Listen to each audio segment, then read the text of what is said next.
بکل قدم عبادت ثنا وبنا له بکل قدم مدینہ فی الجنہ ویمشی فی الارض تستغفر له ویمشی یصبح مغفورا له وشہدت الملائکۃ لهم بأنہم اتقاء اللہ من النار۔ رحمت کونین صلی اللہ تعالی علیہ وسلم فرماتے ہیں مجھے میرے رب کی عزت کی قسم جس کے قبضہ قدرت میں محمد رسول اللہ کی جان ہے۔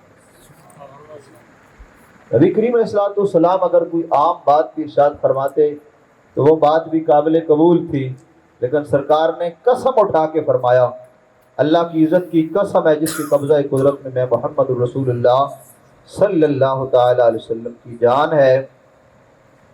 ہر طالب علم جو کسی عالم کے دروازے پر آتا ہے تو اللہ تبارک و تعالی یختلف الی باب عالم الا کتب اللہ له بکل قدم عبادت ثنا، اللہ اس آنے والے بندے کو ہر قدم پر 1 سال کی عبادت کا ثواب عطا فرمائے۔ آپ سب کا آنا اور میرا یہاں بیٹھنا بالکل بھی رائے گاہ نہیں۔ ہم یہاں کوئی کسی دکھلاوے کے لیے یا آنکھ مچولی کھیلنے کے لیے بیٹھے ہوئے نہیں ہیں۔ اللہ کی عزت کی قسم ہے جو بوجھ اور بھار میری کندھوں پہ ہے نا، اگر آپ کو اس چیز کا علم ہو جائے تو واللہ تعالیٰ جل شانہ آپ کو کبھی رات کو نیند نہ آئے۔ کیا بوجھ ہے؟ نبی کریم علیہ الصلوۃ والسلام نے فرمایا بلغوا عنی ولو آیہ، فرمایا جس شخص کو 1 آیت کا بھی علم ہے، ایسا بسم اللہ سیٹ اپ کریں، 1 آیت کا بھی جس شخص کو علم ہے اسے چاہیے کہ وہ علم آگے پھیلائے۔ تو جس نے 1000 آیتیں پڑھ رکھی ہوں کیا اس کی ذمہ داری نہیں ہے وہ آگے پھیلائے؟ ہمیں کوئی شوق ہے، کبھی رمضان کے آخری عشرے کی عبادت کا سلسلہ شروع کر لیتے ہیں، کبھی درس قرآن کا سلسلہ شروع ہوا ہوا ہے، کبھی محرم الحرام کا سلسلہ شروع ہوا ہوا ہے۔ تو یہ ہمیں کوئی شوق ہے ان چیزوں کا؟ کھلارا پا کے بہ بڑھنا جی، کھلارا پہ پہ جناب سے بندے آنے پہنتے ودانے پہنتے کھانے پہنتے اٹھنے پہنتے واہ واہ، نہ بھائی ہرگز نہیں، ایسا ہرگز نہیں ہے۔ محبوب گرامی صلی اللہ تعالی وسلم فرماتے ہیں آنے والوں غور سے سنو، میں تمہارا نبی تمہیں بتاتا ہوں، ان لوگوں کی بدولت تمہیں ہر قدم پر 1 سال کی عبادت کا ثواب ملے گا۔ آج یہاں کبھی کسی کی محنت، کبھی کسی کی محتاجی، کبھی کسی کے در پہ جا کر جناب مدرسہ پہ بڑھنا، پیسے دے دو جناب، اے مدد کرے سریے، اے سریے نے پیسے رانے، اے سیمنٹ نے پیسے رانے، اے دیہڑیاں رانیاں۔ کیا ہمیں شوق ہے؟ جس رب نے آپ کو کھلایا پلایا ہوا ہے وہ ہمیں اس کام کے بغیر نہیں کھلا پلا سکتا؟ کیا اس کے علاوہ ہمارا سلسلہ نہیں چل سکتا؟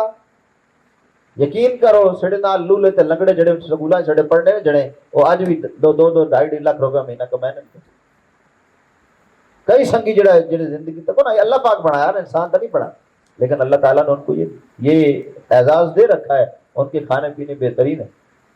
لیکن ہمیں بھی اللہ تعالیٰ نے کوئی تھوڑا کوئی نہیں دیا ہوا، ہمیں کوئی گلہ نہیں اس کی ذات پر، شکوے کے طور پر بات نہیں کر رہے، لیکن اس وقت میں اور بھی کچھ کیا جا سکتا تھا، لیکن اس پر کیوں ہے، اسی پر مصر ہو کر یہی کیوں کام کیا جا رہا ہے؟ میرے محبوب فرماتے ہیں سنو میرے غلاموں، جو کسی عالم کے دروازے پر آ کر بیٹھے اس نیت سے کہ وہ علم سیکھنے آیا ہے، اللہ اس کے آنے اور جانے پر جتنے قدم چل کے آیا، جتنے قدم کیا، اللہ ہر قدم کے بدلے میں 1 سال کی عبادت کا ثواب عطا فرمائے گا۔ اگر عالم کے دروازے پر آنے سے یہ ثواب ہے تو پھر عالم کو کتنا ثواب ہو؟ اور بابا جس کے دروازے پر بیٹھنے سے، آپ میرے دروازے پر نہیں رب کے دروازے پر بیٹھے، اگر میرا الگ سے کوئی آستان بنا ہوتا، الگ سے میری کوئی بیٹھک الگ سے بیٹھا ہوتا تو وہاں پہ آنے پر یہ ثواب تھا آپ کو۔ اس وقت میں بھی اللہ کا منگتا ہوں اور آپ بھی اپنے رب کے منگتے بن کے بیٹھے ہوئے۔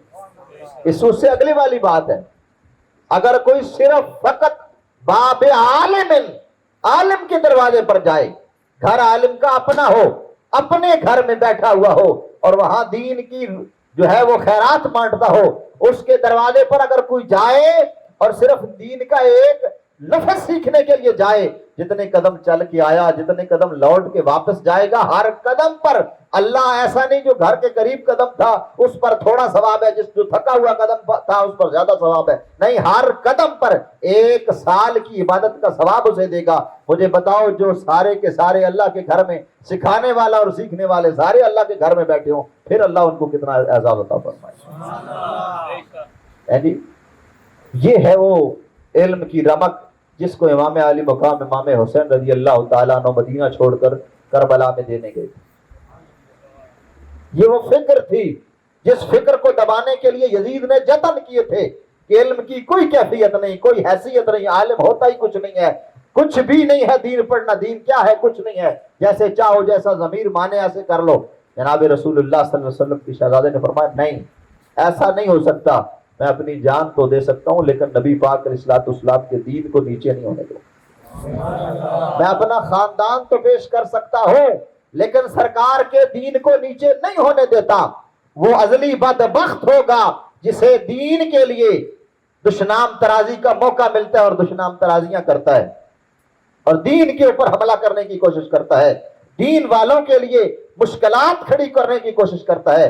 اور اسی بات پر یزید کے سامنے حضرت امام علی مقام نے اپنا جو ہے وہ ایجنڈا پیش کیا اور فرمایا یزید، اے حواریان یزید سن لو، اگر تم دین کے دشمن بنے رہو گے تو حسین کبھی بھی تمہارے آگے سے نہیں ہٹے گا، حتی قتل حاضہی، فرمایا یہاں تک کہ میں اسی راستے میں اپنی جان تو دے سکتا ہوں لیکن اس راستے کو چھوڑ نہیں سکتا۔ سوال یہ ہے کہ امام علی مقام جیسا کسی کا خون ہے؟ بولیے، امام حسین علی مقام جیسا کسی کا خاندان ہے؟ امام حسین رضی اللہ تعالیٰ کے جیسا کسی کا نسب ہے؟ جب نہیں ہے تو پھر ہم کس لیے اپنی جان کو بچائے بیٹھے ہیں؟ جب حسین نے اپنی جان کو نہیں بچایا تو ہم سے کل قیامت والے دن یہ پوچھ ہو گئی، اٹھ بھائی کھڑا ہو، آ بڑی نمازیں اور بڑے تجھے اپنے اور عمل پہ ناز ہے، بتا تو نے دین کے لیے کیا کیا ہے، کیا قربانی پیش کی ہے؟ حسین نے تو اپنے ساری اولاد پیش کی، اپنا خاندان پیش کیا، اپنے وسائل پیش کیے، اپنی اوقات پیش کی، اب مجھے بتا تو نے کیا کیا؟ اللہ اکبر کبیرہ۔ جناب رسول اللہ صلی اللہ تعالی وسلم ارشاد فرماتے ہیں وَيَمْشِي عَلَى الْأَرْضِ يَسْتَغْفِرْ لَهُ، اللہ اکبر کبیرہ۔ اللہ تعالیٰ جل شانہ احکم الحاکمین بنا بکل قدم مدینۃ فی الجنہ، اگلا اعزاز یہ ہے کہ اللہ ہر قدم پر جنت کے اندر ایک شہر بسا دے گا اس کے نام کا، جو دین کی بات سیکھنے آیا۔ دیکھیں نا، یہ وقت آپ کے آرام کا ہے، یہ وقت آپ کا چارپائی پر لیٹنے کا وقت تھا، مغرب کے بعد کچھ کھانا کھا لیتے ہیں، کچھ عشاء کے بعد کھانا کھا لیتے ہیں، کھانے کے انتظار میں کچھ بیٹھے ہوتے ہیں، کوئی ٹی ویوں کے سامنے، کوئی خبروں کے سامنے، کوئی بچوں میں۔ ان سارے اوقات کو کنکلوڈ کر کے، سارے اوقات کو نکال کے آپ یہاں کیوں بیٹھے ہیں؟ اس لیے کہ اگر وہ اپنا گھر چھوڑ کر کربلا میں جا سکتے ہیں تو ہم گھر چھوڑ کر اللہ کے گھر میں تو آ سکتے ہیں۔ سبحان اللہ، سبحان اللہ۔ یہ سنت حسین ہے، گھر کو دین کے لیے چھوڑنا، اور چھوڑ کر چند لمحوں کے لیے نہیں بلکہ کئی سالوں کے لیے نہیں بلکہ کئی زندگی کے کئی پہروں کے لیے حضرت امام علی مقام نے اپنا سب کچھ قربان کیا۔ بھائیو، ہم اتنا تو کر ہی سکتے ہیں نا کہ ہم یہ زندگی کے 11 دن اپنے زندگی کے نکال کر، یہ چند دن رہ گئے ہیں، چوتھا دن آج ہے جی، آج اتنے دن گزر گئے، اب کم دن رہ گئے ہیں، تو اتنے دنوں کے لیے بھی تو کم از کم ہم اپنا وقت نکال کر اللہ کے گھر میں بیٹھ کر کوئی دین کی بات سن سکتے ہیں۔ نہ یہاں تیر برس رہے ہیں، نہ بھالے برس رہے ہیں، نہ کوئی کلاشنکوفوں کی تڑاہٹ ہے، پنکھے لگے ہوئے ہیں، آرام سے ہم بیٹھے ہوئے ہیں اللہ کے گھر میں، اور پھر پڑھنے سننے سنانے کے بعد پھر کچھ کھانے پینے کو بھی مل جاتا ہے، وہ بھی اللہ کی عنایت ہے۔ تو جن کو اللہ توفیق دیتا ہے اللہ ان کی توفیقات میں اور اضافے فرمائے، اور جن کو اللہ آنے کی توفیق دیتا ہے اللہ ان کی توفیقات میں بھی اضافے عطا فرمائے۔ اس لیے اس بات کو ہلکا نہ سمجھیں، بالکل بھی ہلکا نہ سمجھنا کہ ہم شاید جا کر بیٹھے ہیں تو یہ وقت ضائع ہوتا ہے یا یہی جا کر آرام کر لیتے. اس عمل کو آرام پر فوقیت دے کے اگر بیٹھیں گے تو پھر دیکھنا دل میں بھی ضرور آتا ہے اور ایمان کو بھی نور اللہ تعالیٰ عطا فرما دیتا ہے. جناب رسول اللہ صلی اللہ تعالی وسلم ارشاد فرماتے ہیں وَيَمْشِي وَيُمْسَى يُصْبَحُ مَغْفُورًا لَهُ. فرمایا اللہ تعالیٰ پھر کیا کرتا ہے کہ جس زمین پر چلتا ہے نا وہ زمین اس کے لیے استغفار مانگتی ہے. جس راستے سے آپ چل کے آئے اس راستے پر جس زمین کی مٹی پر آپ کے پاؤں لگے جوتے لگے ان جوتوں کے ساتھ جو ذرے لگے وہ ذرے اس وقت استغفار میں مشغول ہیں. اس لیے کہ آپ ووٹ دینے آئے تھے, اس لیے کہ آپ لنگر کھانے آئے, اس لیے کہ آپ صرف مسجد میں نہیں, اس لیے کہ الا باب عالم علم کی رمق سیکھنے کے لیے, علم کا حرف سیکھنے کے لیے اگر آپ اس نیت سے بیٹھتے ہیں تو اللہ تعالیٰ ان ذروں کو بھی زندگی عطا کرتا ہے. مردہ تو نہیں نا بول سکتے جی.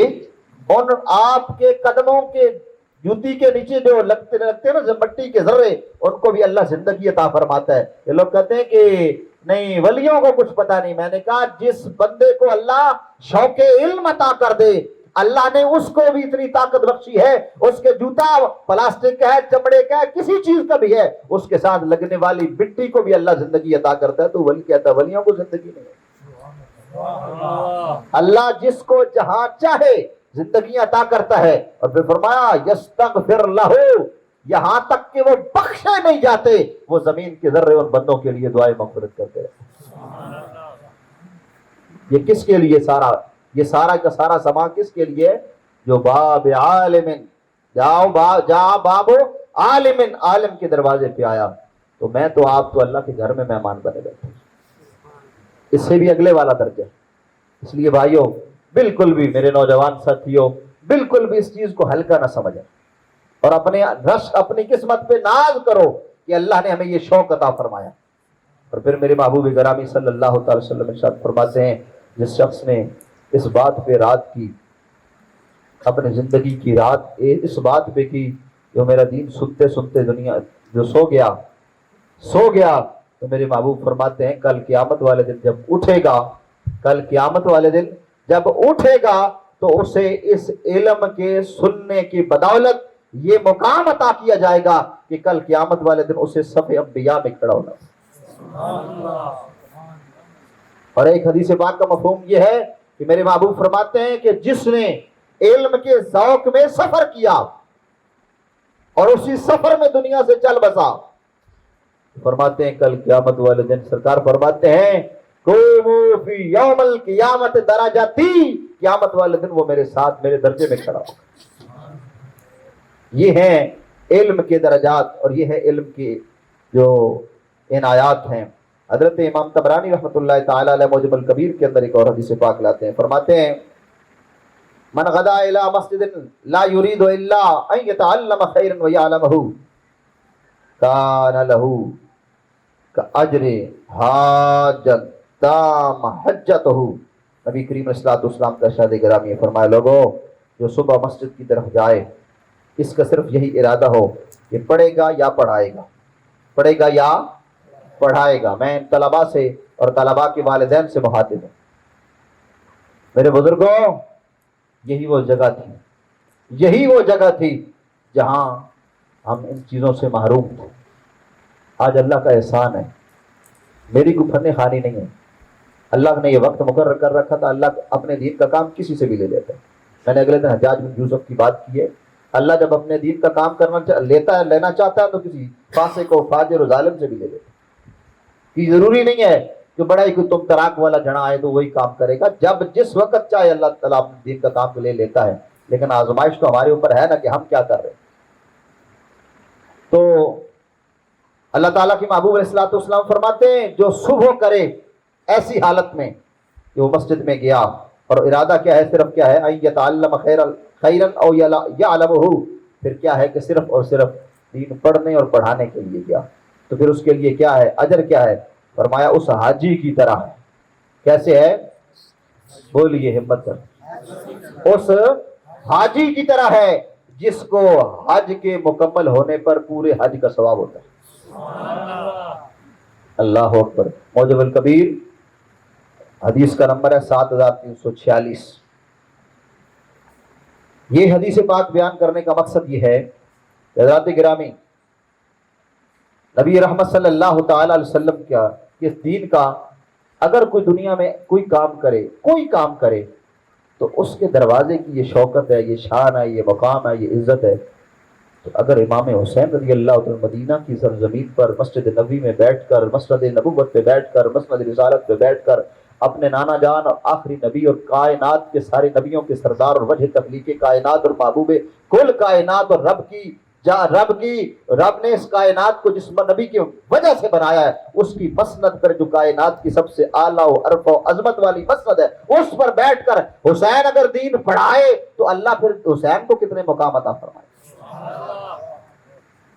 اس مسند کو چھوڑ کر جس مسند کی طرف آنے والا ہر شخص جنت میں شہر پائے گا، جنت میں ہر قدم پر کیا پائے گا؟ نیکیاں نہیں پائے گا، بلکہ کیا پائے گا؟ ہر قدم پر شہر پائے گا. اس مسند کو چھوڑ کر حسین کیوں کربلا رہے ہیں؟ اس لیے اس دین پر جب بھی کوئی بغاوت کرے، دین پر جب بھی کوئی حملہ کرے، وہ خفیہ ہو یا ظاہری ہو، اس حملے کو روکنے کے لیے اگر کوئی بندہ کھڑا ہوتا ہے تو یہ آج بھی سنت حسین دیتا ہوتا ہے. اس لیے صرف میٹھے میٹھے کا نام اسلام نہیں. میں ہرگز یہ نہیں کہہ رہا کہ آپ اٹھو اب یہاں سے مسجد کے بعد جناب آگے لشکری گاڑیاں کھڑی ہیں اس کے اندر آپ روانہ ہو، ان کے اندر تیر بھالے کلشن کوفے کھڑے اور ہم لشکر کی طرف روانہ ہو رہے. لیکن ایک بات یاد رکھنا، جب بھی کبھی دین پہ مشکل وقت آ جائے اٹھنا ہمارا کام ہے. اور اللہ نے وعدہ کر دی ہے ثم استقاموا تتنزل علیہم الملائکہ، استقامت کے ساتھ دین کے لیے بڑھنا اور قدم اٹھانا تمہارا کام ہے، فرشتوں سے مدد کرنا تمہارے پروردگار کا کام. یہ کوئی سوچ سکتا ہے کہ ایک شخص 1000 بندے کو لمبا کر لے گا؟ قرآن کہتا ہے ایک شخص 1000 بندے پر غالب. اور امام علی مقام رضی اللہ عنہ تو وہاں پر کمال ہی کر دے. حضرت امام حسین رضی اللہ تعالیٰ عنہ کے شہزادے، حضرت امام حسن کے شہزادے جب میدان کارزار میں اترے نا، حضرت امام علی مقام امام حسین کے بھتیجے اترے نا، تو بالکل چڑھتی جوانی ہے، اپنے جب گھوڑے پہ بیٹھ کر اپنے ہاتھ میں تلواریں حیدری پکڑ کر نیام سے باہر نکال کر جب لہرائی تو ایک وار کے ساتھ کئی یزیدیوں کا سر قلم کر دیا. جب یہ گھمسان کی حالت دیکھی انہوں نے تو کہا ہے کون؟ انہوں نے کہا جی یہ ابن حیدر. کون ہے؟ بیٹھے ہو. کون ہے؟ ابن حیدر ہے جی. اور اتنی اس توم تراک کے ساتھ جب یزیدیوں کے سر کٹتے ہوئے یزیدیوں نے دیکھے نا تو انہوں نے کہا ان کے ہوش اڑ گئے. یہ کوئی زمینی طاقت نہیں ہے، یہ کوئی آسمانی طاقت ہے، یہ کوئی انسانی طاقت نہیں ہے، یہ کوئی لاہوتی طاقت ہے جس طاقت کے سامنے ہمارا کچھ بھی نہیں بچ رہا. آباب ذی وقار رسول کائنات مفخر موجودات صلی اللہ تعالی وسلم کے شہزادہ پاک نے جس انداز میں اپنے سارے کے سارے مناصب کو چھوڑ کر، اپنے ساری کی ساری آسائشوں کو چھوڑ کر، اپنے سارے کے سارے آرام کو چھوڑ کر کرب و بلا کو اپنے لیے پسند فرمایا اور پسند کر کے وہاں پر ڈیرا لگایا اور کائنات والوں کے لیے اس دین کی دوبارہ بنیاد رکھی اور تمام فسق و فجور کو ختم کر کے فرمایا کہ لوگوں اگر اپنے دین کے لیے گھر سے نکلنا غلط ہوتا اور اپنے دین کے لیے گھر سے نکلنا خیر والا کام نہ ہوتا تو حسین کبھی بھی اپنے نانا پاک کی مسجد کو چھوڑ کر جانے والا نہیں. اس لیے دین کے لیے ہر قدم اور ہر جو دین کے لیے جو زندگی کا ہر حصہ جو وقف ہوتا ہے یا گزرتا ہے وہ کوئی عام نہیں ہے، وہ سنت حسین کی یاد ہے. سنت حسین کی یاد. آج کائنات کی کسی کونے میں مجھے بتائے نا کہ جن مشکلات کے دور میں کتنی مشکل آئی، کہاں سے کہاں پیٹرول گیا، کہاں سے کہاں ہماری جو ہے وہ تمام اشیاء خرد و نوش گئیں. آپ نے کبھی دیکھا کسی جگہ پر بھی تو دیندار جو ہے وہ اکٹھے ہو کر باہر روڈ پر کھڑے ہوں کہ جناب سڑیاں تنخواہ کوئی نہیں, تنخواہ بدائے؟ کہیں آپ نے دیکھا؟ کیا ہے یہ؟ ہے کیا؟ دینداروں کے پیچھے کوئی فیکٹریاں لگی ہوئی ہیں؟ یا میرے ساتھ بیٹھے ہیں علامہ صاحب, ان کا بچہ ابھی تک ہاسپٹل میں داخل ہے. 2 دن پہلے 3 دن پہلے اللہ تعالیٰ نے ان کو بیٹا عطا فرمایا. ہمارے استاد مدرس ہے, ہمارے درس نظام. ایک لمحے کے لیے سی نہیں ہے بابا. تو یہ کیا چیز کیا ہے؟ 14 صدیاں گزر گئی, اس راہ پر گزرنے والے آج بھی, حسین کی راستے پر کھڑے ہونے والے آج بھی ہر غم کو سی کیے بغیر پیے جا رہے ہیں. ہے کیا یہ؟ وجہ یہ ہے کہ دین کی محبت اتنی بڑی طاقت عطا فرما دیتی ہے کہ سیسا پلائی ہوئی دیوار بنا دیتی ہے. اس لیے بھائیو, آؤ اپنی اولادوں کو دین کی طرف لاؤ, اور اس حوصلے کے اور ہمت کے ساتھ کہ یہ کام عام نہیں ہے, یہ عمل حسین ہے, یہ سنت حسین ہے. 40 سے 50 حدیثیں آج میں نے جو ہے وہ جناب حضرت امام حسین رضی اللہ تعالیٰ عنہ سے جو روایات ہیں وہ میں نے آج اکٹھی کی ہیں. میرا دل تھا کہ میں ان حدیثوں میں سے کچھ چیزیں بیان کرتا, لیکن وقت جو ہے وہ قلیل ہے, میں بس 2-4 ہی بیان کر سکوں گا جن کو روایت صرف حضرت امام حسین نے کی ہے. لوگ کہتے ہیں کہ مرویات حسین نہیں ہے. حسین کی اگر حسین رضی اللہ تعالیٰ عنہ دین کے ساتھ زیادہ تعلق رکھنے والے تھے تو پھر انہوں نے کیوں نہ حدیثیں بیان کی؟ میں نے کہا انسان کو اللہ تعالیٰ اگر شعور عطا فرمائے تو بہت ساری چیزیں سامنے آ جاتی. سنن ترمذی کے اندر اور مسند احمد بن حنبل کے اندر یہ حدیث پاک دونوں کتابوں کے اندر موجود ہے. جناب امام زین العابدین روایت کرتے ہیں کہ میں اپنے والد گرامی حضرت امام حسین کے حوالے سے روایت کرتا ہوں کہ جناب علی رضی اللہ تعالیٰ بیان فرماتے ہیں کہ ایک مرتبہ نبی کریم صلی اللہ علیہ وسلم نے ارشاد فرمایا, جناب امام حسن و حسین کا ہاتھ پکڑا اور فرمایا, من احبنی احب ہذین و اباہما و امہما کان معی فی درجتی یوم القیامہ. فرمایا لوگوں غور سے بات سنو, الا من احبنی و احب ہذین, جس نے مجھ سے محبت کی اور میرے ان دونوں نواسوں سے محبت کی. فرمایا اور ان کے والدین حضرت فاطمہ اور حضرت علی سے محبت کی. فرمایا قیامت والے دن جنت کے اندر میرے درجے میں کل اٹھایا جائے گا. دوسری حدیث حضرت ربیعہ بن شیبان بیان کرتے ہیں, ایک روز حضرت حسین بن علی رضی اللہ تعالیٰ عنہ تشریف لائے اور فرماتے ہیں کہ میں نے نبی کریم علیہ السلام سے یہ سنا. میرے آقا کریم فرماتے ہیں کہ القاہا فإن لا تحلنا الصدقہ. فرمایا لوگوں اگر دنیا کے اندر خیر چاہتے ہو تو صدقہ کے علاوہ کسی چیز کے اندر خیر ہے ہی نہیں. صدقہ کے علاوہ کسی چیز کے اندر خیر ہے ہی نہیں. اور جناب حضرت سیدنا امام علی مقام امام حسین رضی اللہ تعالیٰ کی مرویات میں سے ایک مروی روایت یہ بھی ہے کہ حدثنا علی بن موسیٰ الرضا عن ابیہ عن جعفر بن محمد عن ابیہ عن علی بن حسین عن ابی عن علی بن ابی طالب. یعنی یہ ساری سند مبارک ہے. تو یہ روایت یعنی اس روایت کے اندر 10 ائمہ اہل بیت کے نام ہیں. کتنے؟ 10 ائمہ اہل بیت کے نام ہیں. اور اس پر امام الحدیث حضرت موسیٰ بن شیبان رضی اللہ تعالیٰ عنہ یہ لکھتے ہیں کہ یہ 10 سند والی روایات ہیں, اور فرماتے ہیں میں نے اپنے استاد سے, انہوں نے اپنے استاد سے, انہوں نے اپنے استاد سے. یہ یعنی اجتماع محدثین ہے اور اجماع محدثین ہے کہ جس سند کو حضرت امام حسین صرف روایت کریں, کیا کریں؟ روایت کریں, اور اس کی سند موجود ہو تو اس روایت کو کسی پاگل کے گلے میں لکھ کے ڈال دیا جائے تو وہ پاگل اسی وقت ٹھیک ہو جاتا ہے, اسی وقت ٹھیک ہو جاتا ہے. اور فرماتے ہیں اس سند کی 10 ائمہ اہل بیت اس حدیث کی سند بیان کرتے ہیں. فرماتے ہیں اس حدیث کو میں نے کئی پاگلوں کے گلے میں لکھ کے ڈالا ہے, جو لکھ کے ڈالتا گیا وہ اسی وقت ٹھیک ہوتے گئے. جن کے جو لفظ بیان ہوئے ہو جن کے منہ سے, اگر وہ لفظ شفا دیتے ہیں تو ان کی ذات کتنا بڑا فیض عطا فرماتی ہے. اس لیے ہم حب اہل بیت کا جو درس دیتے ہیں اور حب اہل بیت کو بتاتے ہیں وہ اس لیے نہیں بتاتے کہ لوگوں وہ مظلوم تھے اس لیے ان کا ساتھ دو، وہ بیچاروں کے پاس کچھ نہیں تھا اس لیے ان کا ساتھ دو. نہیں، ایسی بات ہے. ہمارا مزاج اہل سنت کا یہ ہے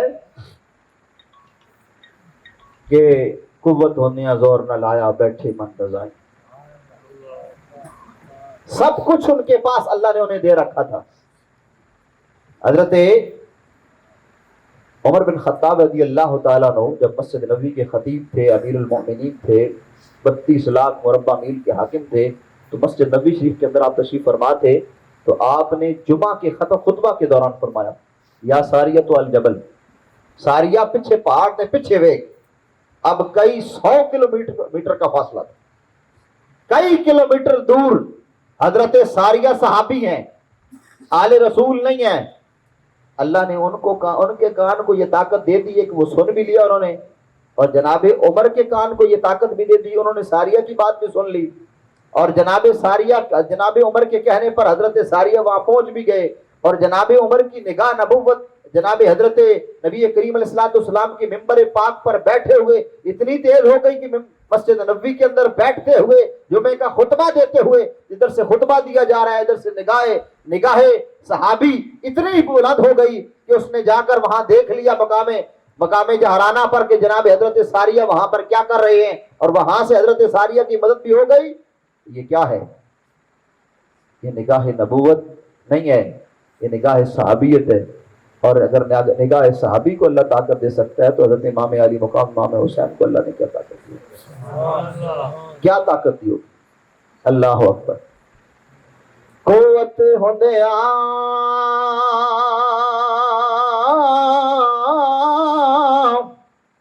زور نہ لایا تے بیٹھے من رضائی.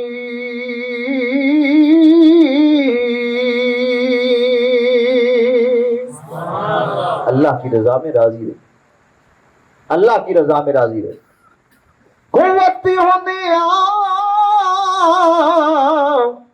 زور نہ لایا تے بیٹھے من رضائی. دنیا تو یارو پیاسے ٹر گئے تے دین دنی دے سائی.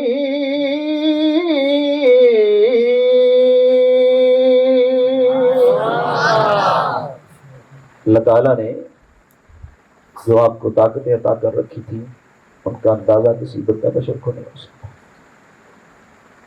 میرے محبوب گرامی صلی اللہ علیہ وسلم کے غلام فرماتے ہیں کہ میں جب اپنی بستی میں گیا تو میں نے دیکھا کہ میرے کچھ خاندان کے لوگ اپنے گناہوں کی وجہ سے ابتلاء عذاب میں تھے.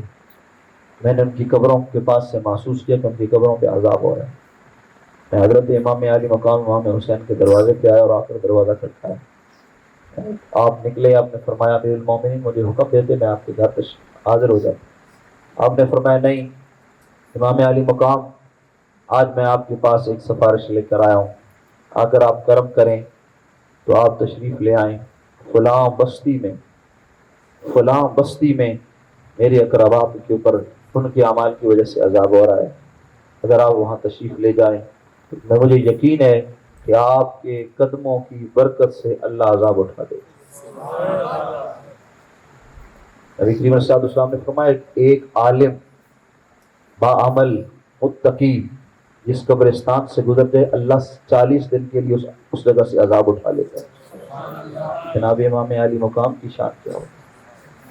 اس لیے بھائیو اہل بیت اطہار سے ہم اس لیے نہیں پیار کرتے کہ اس سے کوئی واہ واہ نصیب ہوتی ہے، اس لیے پیار کرتے ہیں کہ یہ ہمارا ایمان کا معاملہ ہے، یہ اصل ایمان ہے. اللہ کریم جل شانہ اسی محبت میں ہمیں زندگی گزارنے اور اسی محبت کے اندر مرنے کی توفیق عطا فرمائے. وآخر دعوانا الحمدللہ رب العالمین.